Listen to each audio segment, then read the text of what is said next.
One of the advantages of moving around the country as a transitional minister is that I get to meet such wonderful and interesting people. And one of those wonderful and interesting people that I've come to meet is Patricia Devine Harms.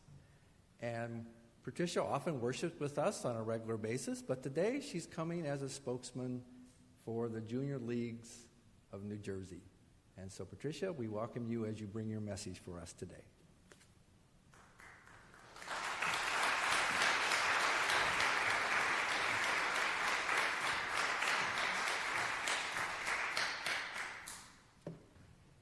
Good morning, and thank you. There are a few things I want you to remember as I'm speaking. Yes, this is a difficult subject, but there is also hope. There is so much work on the local, the state, the national, and the international level that great strides have been made, and they will continue to be made. The Junior League in New Jersey has been volunteering, raising awareness, and working to strengthen laws in New Jersey and nationwide since 2005. I got involved back in 2007, and believe me, when we would talk about human trafficking, crickets, and glazing over, and backing up, because it is difficult. But I think we are called to shine a bright light in dark places. And each of you do that every day through your involvement with soup kitchens, homeless shelters, speaking out against poverty and against any sort of injustice. So know in your heart that while this is difficult, you're already making a difference. Also know that what we will be saying today, while difficult, will be speaking from a place of age appropriateness. And lastly, if you're a student in the audience, you've been raised and will continue to be raised with an amazing moral compass. Use that compass.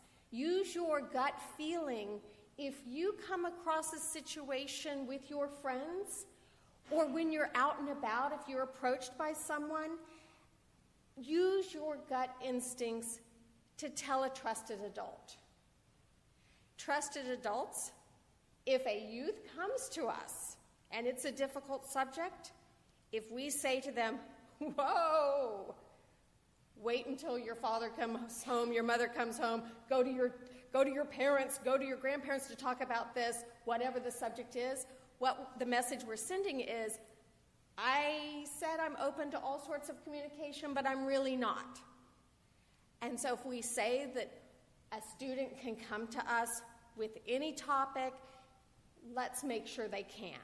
And it's perfectly fine to say, gosh, that's a really powerful question, and I want to research it more and come back to you with an answer, but then do come back to them.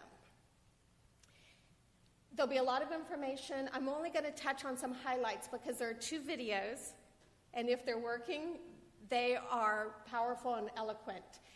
And also, there's so much information that I don't want to overwhelm you, but on certain slides, I'll point out key things, and because the print is a little smaller. On this slide, I really want to point out what President Obama said a few years ago. It ought to concern every person because it's a debasement of our common humanity. It ought to concern every community because it tears at the social fabric. It ought to concern every business because it distorts markets. It ought to concern every nation because it endangers public health and fuels violence and organized crime. I'm talking about the injustice, the outrage of human trafficking, which must be called by its true name, modern-day slavery." End quote.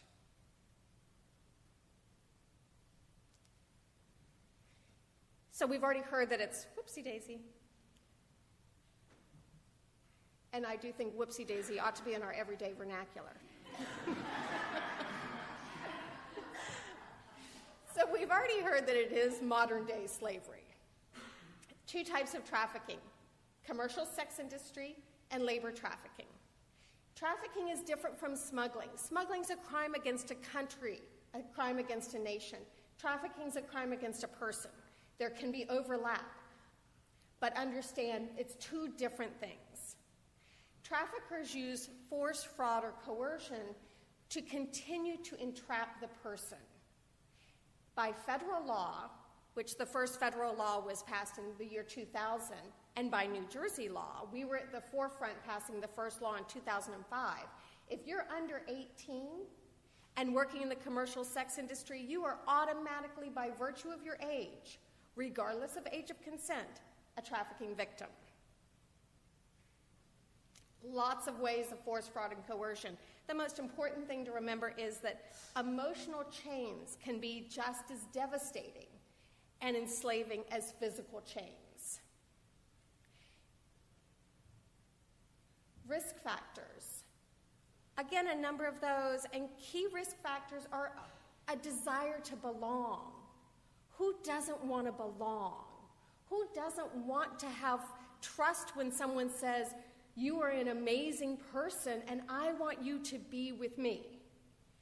And then they change the equation. Who doesn't want to belong when they're promised a better life in America?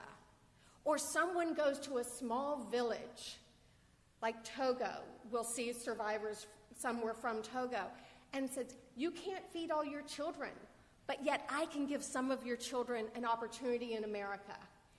Please let me take some of your children to America for a better life. Sometimes traffickers will even give an advance on pay.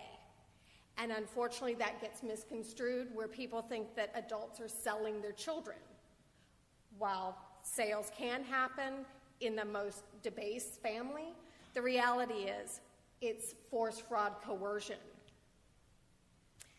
Especially runaways and children in foster care are really, really vulnerable, as are the LGBT community.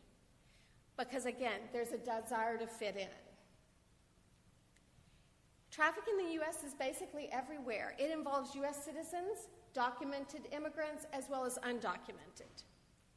Sex trafficking victims can be found along the pendulum, anywhere from dancing in a go-go parlor all the way up to pornography and brothels and working on the streets, being entrapped in prostitution.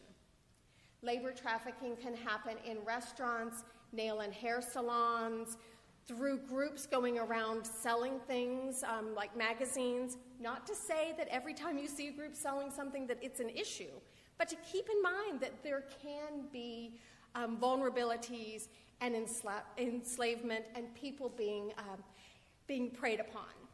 It can also happen in farm workers. They've noticed it in tomato fields down in Florida.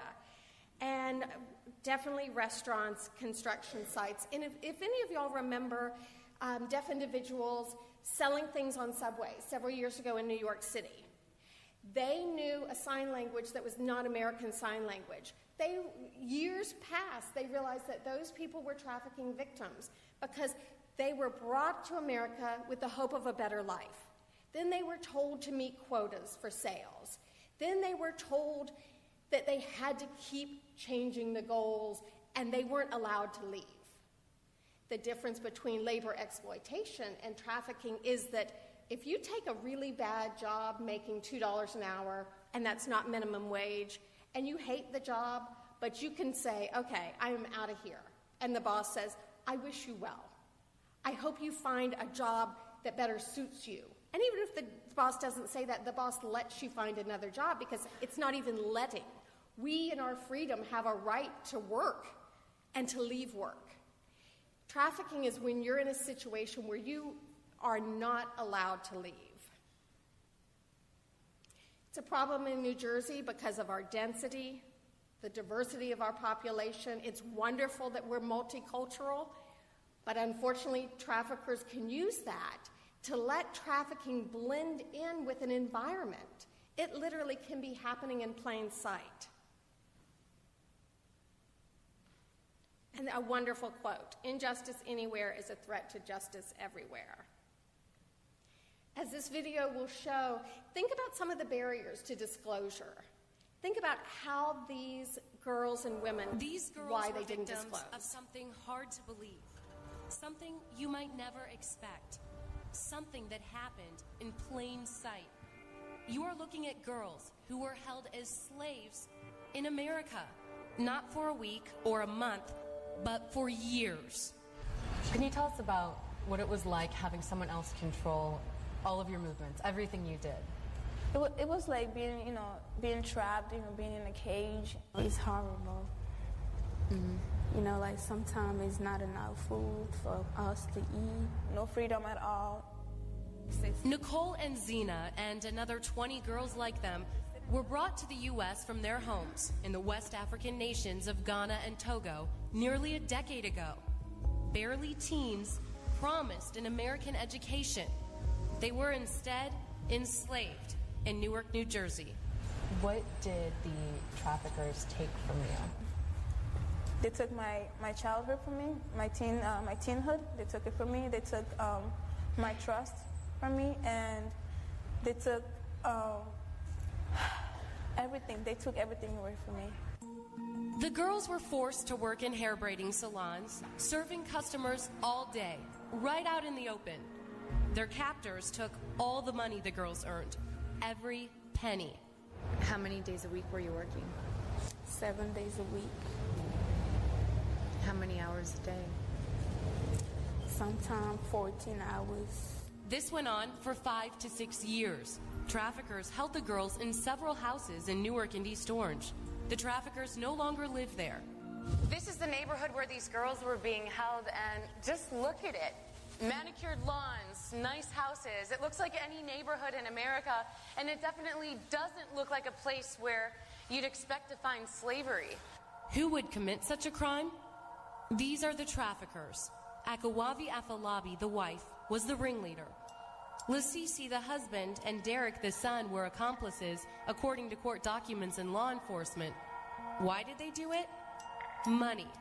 Pure and simple. They made about $4 million off the girls.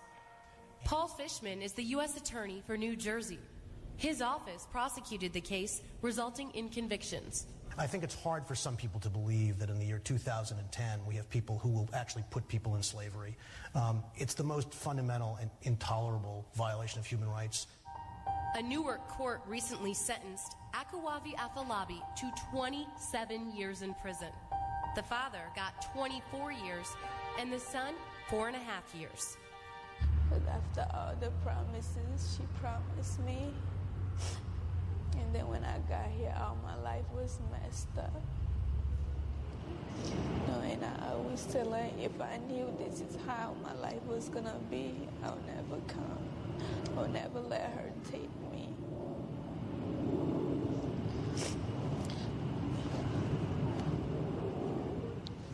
The fact that my clients could be in these hair salons for so many years braiding hair, as young as 9, 10, 11, is extremely frustrating, but it's not shocking. Human trafficking is extremely profitable.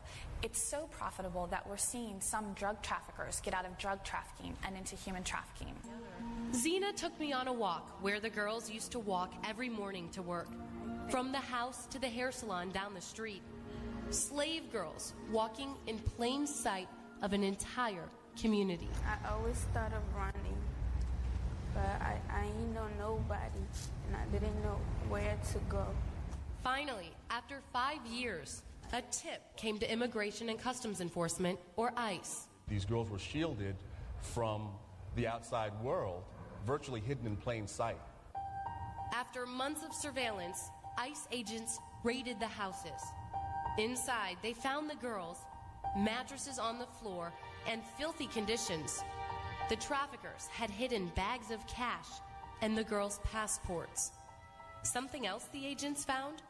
A notebook the girls used to track the tips they received at the hair salon. Ironically, on the cover of that notebook, a picture of the Statue of Liberty. After so much pain, the girls, now young women, were free. It was a good day because, it helped my life. I was so happy that I was out from the jail. All I did was cry. It was overwhelming. I told myself she finally got what she deserved. She did really, really wrong. She treated us bad, and she she was heartless. When I think about it, she was heartless.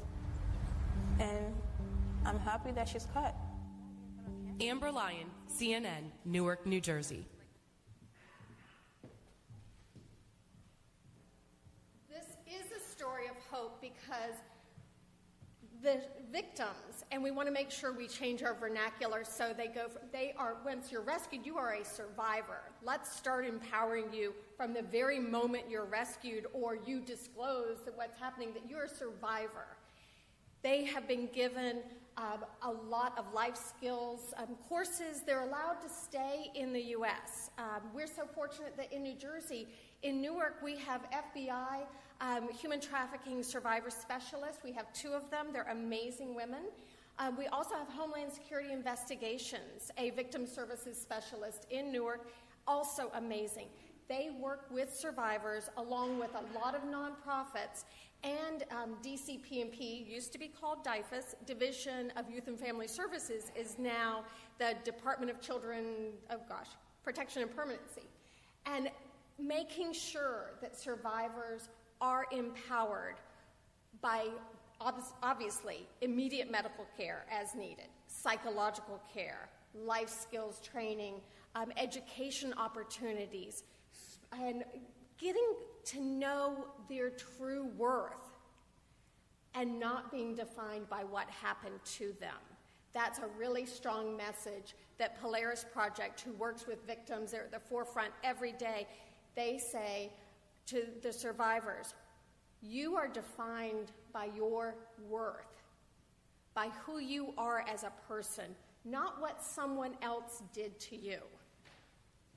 Another case in Jersey City went on for nearly 2 decades. He called himself Prince. He actually had a throne, crowns. He held people captive for months, sometimes years. Again, made a ton of money. The reason that they found Prince, as well as the survivors from the hair braiding salons, are that ordinary citizens started saying, you know what, something is going on. There's a lot of activity at someone's house or a nail salon or wherever it's taking place. Ordinary citizens notice and call in a tip.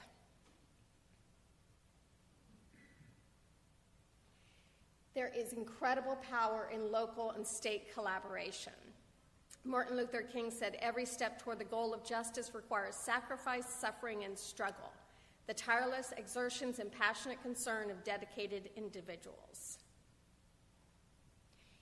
2 years ago, a coalition was formed in New Jersey, acknowledging that there's so much going on about human trafficking, but sometimes all these different groups don't know what's happening. And so in just 2 years, the coalition, which is made up of law enforcement, first responders, a gentleman who specializes in cyber safety and cyber crimes, as well as the Attorney General's office gets our updates. They're not a member of the coalition, but they get all the updates about what we're doing. And these almost 100-member organizations represent thousands of people in New Jersey that are more aware of the issue and are speaking out. A simple way of showing why collaboration has such power. And the most important thing to hear for this slide about the power of collaboration is that collaboration, top down from laws, bottom up from concerned residents, really leads to lasting community change. And you can choose anything you're passionate about, and it's through collaboration that you're going to get that change. The coalition's done a number of things in 2 years, including 2 Human Trafficking Awareness Day events. A really important thing about last year's event at the State House, was that we were speaking out in favor of the Human Trafficking Prevention, Protection, and Treatment Act, which is now a law in New Jersey. And we were very fortunate that this had broad bipartisan support. It passed amazingly quickly, and it really pulled together all the work of legislators as well as community volunteers to make New Jersey at the top tier in anti-trafficking efforts insofar as how broad and how strong our law is. Also signed into law on May 6th was designating in New Jersey Human Trafficking Prevention Month in January and Human Trafficking Awareness Day on the 11th of January of every year. Those were already federal days, but there's power in bringing things closer and increasing the knowledge. I have to tell you that the great thing about this law is it will provide better and more comprehensive and appropriate survivor services. It's also holding traffickers and purchasers more accountable. And in fact, this week, you may have seen on the front page of the Star Ledger that 4 people were charged with human trafficking. They were arrested by the Essex County Prosecutor's Office. And that's an amazing step forward that these arrests have been made and they continue to be made. The coalition said, if we've got a day in New Jersey and a federal day, why not have days in every town across New Jersey? Because this allows every township to get more involved. This is a sprinkling of the over 50 towns that have issued proclamations. We know that there are more towns that have issued proclamations designating January 11th as Human Trafficking Awareness Day because we hear about it daily to add more names to the list. Also, we know that there are more towns issuing them because the League of Municipalities sent out a blast email to every single township in New Jersey after the coalition volunteers approached every township, and they said that they believe in this effort and they want to also increase awareness. Some of the signings. Super Bowl. Not to vilify the NFL, major sporting events, or the Super Bowl, but to acknowledge that with major events, especially big-ticket items that aren't necessarily family-friendly, a certain criminal element takes place. And in big-ticket items, there will be among some people that mentality that, quote-unquote, what happens in Vegas stays in Vegas. So coalition members are really working together to make sure that there's a collective outcry. And again, it's all about relationships. I'm happy to report that the New Jersey Attorney General's office is reaching out to taxi and limo companies, to hotels to provide training and education, to truck stops, again, training and education, as is the coalition.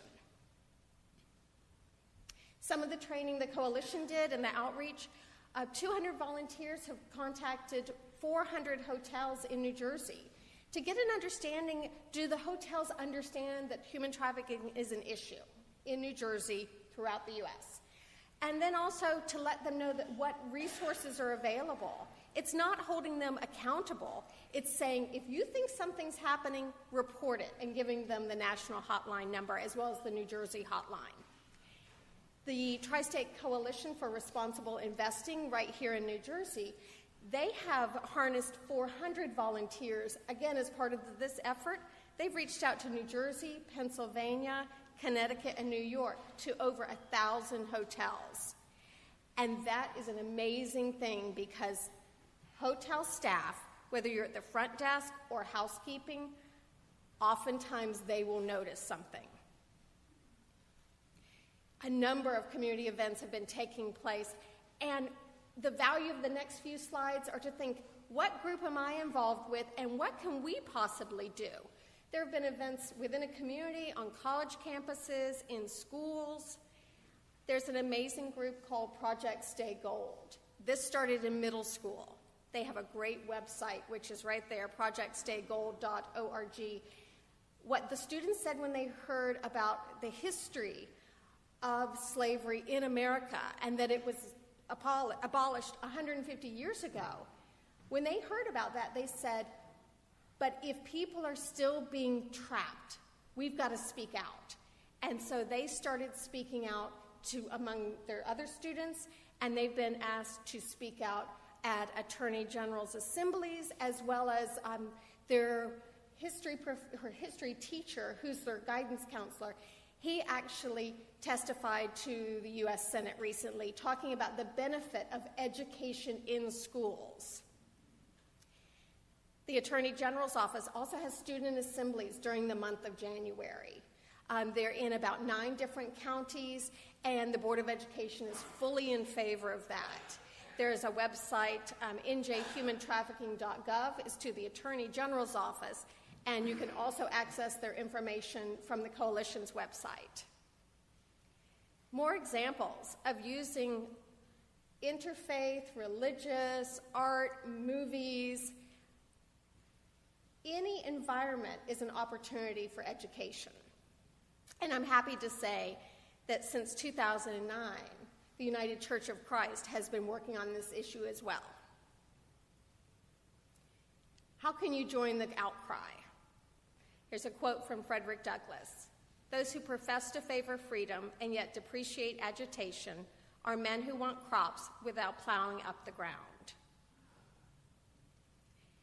What we can all do is recognize what we're doing already by empowering individuals and families, by working on anti-poverty and anti-hunger issues, helping out at soup kitchens and homeless shelters, mentoring. Mentoring is an amazing way to prevent trafficking. We can also look at the words we use. A few years back, a song glorifying pimp culture won an Academy Award. And so if you hear that song, or if you hear somebody say, "Pimp my ride," or "pimped up," or "he's got a whole stable, he's quite a pimp," because people do say things like that, to look at the person and say, "I know you've got a big heart, and I know that you really don't want to glorify vulnerability, and that you don't want to glorify somebody that's taking advantage of other people." And the same is true of degrading words said about people in the prostitution industry. It really isn't appropriate to call children enslaved child prostitutes. That gives a connotation that they chose that life.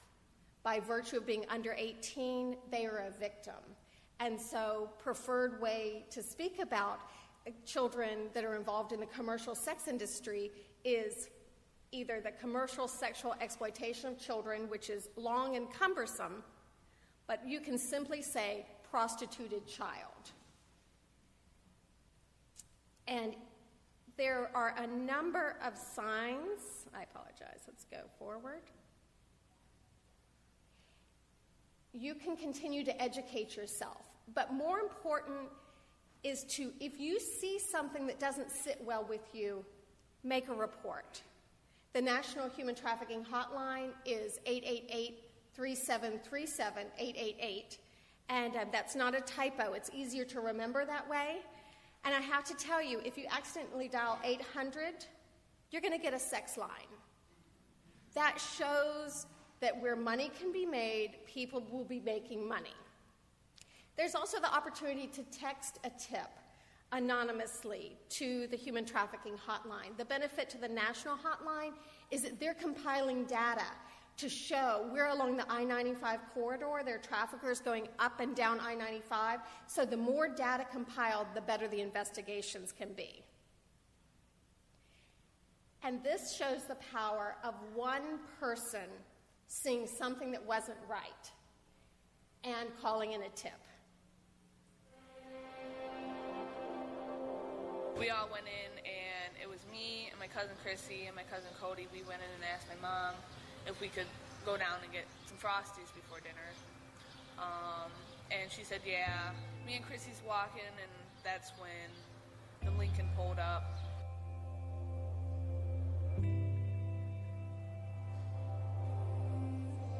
From the very, very beginning, they drilled it into my head, they drilled it into her head, that, you know, if we try to act up, something really bad was going to happen.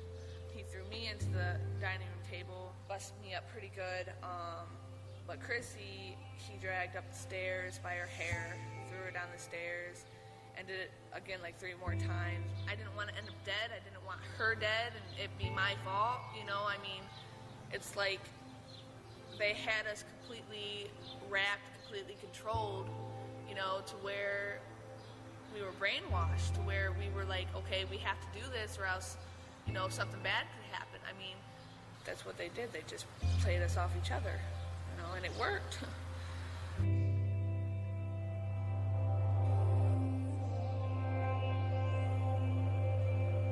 here we are, you know, I'm 15 years old, my cousin is 14, and we're here at a truck stop, you know, being forced to work it, you know, being forced to go from truck to truck, asking, you know, if the guy would like to have sex with us, you know, and we're young girls, terrified out of our minds.